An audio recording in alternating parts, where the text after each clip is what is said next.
In Joshua chapter 11, it makes particular mention of one group of people that Joshua and the Israelites defeated. In verse 21, it mentions the Anakites.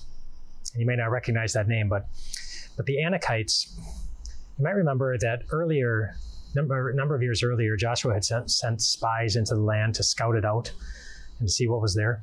And the spies came back and they said that there were people of great size there, and they were so afraid of them that they decided not to try and fight them. Well, those were the Anakites. And here it makes special mention of the Anakites, saying that this is a group that Joshua defeated.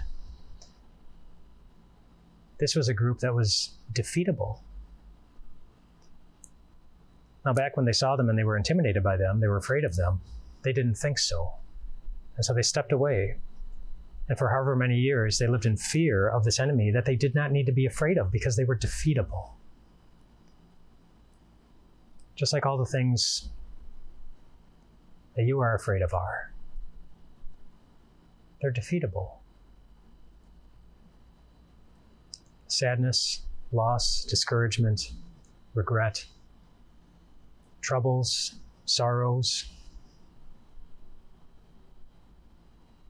There's a remedy for each one of them. There's something in Scripture that defeats those things in our hearts.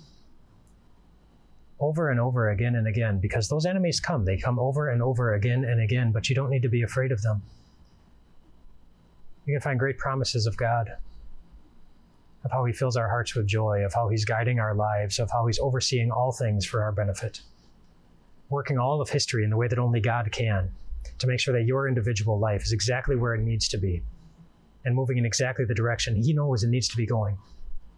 Overseeing even the challenges in your life so that they're not too much of a challenge, that they completely crush you, but they are enough of a challenge that they strengthen you in the ways that God knows you need to be strengthened.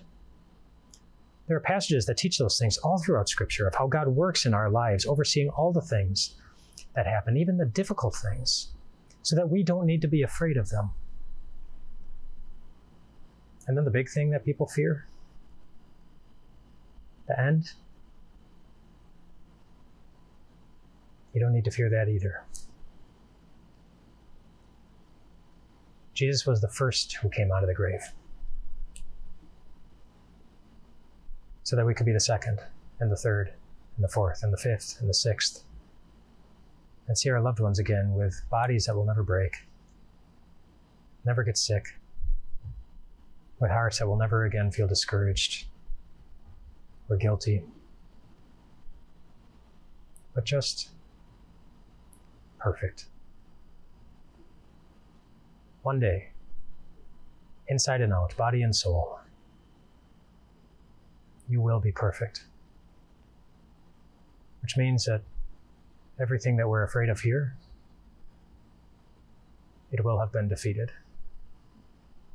But because we know it's coming, because we know that what was required in order for that to come has already taken place in the life and the death and the resurrection of Jesus, you don't have to be afraid today. You don't have to be afraid. Your enemies are defeatable.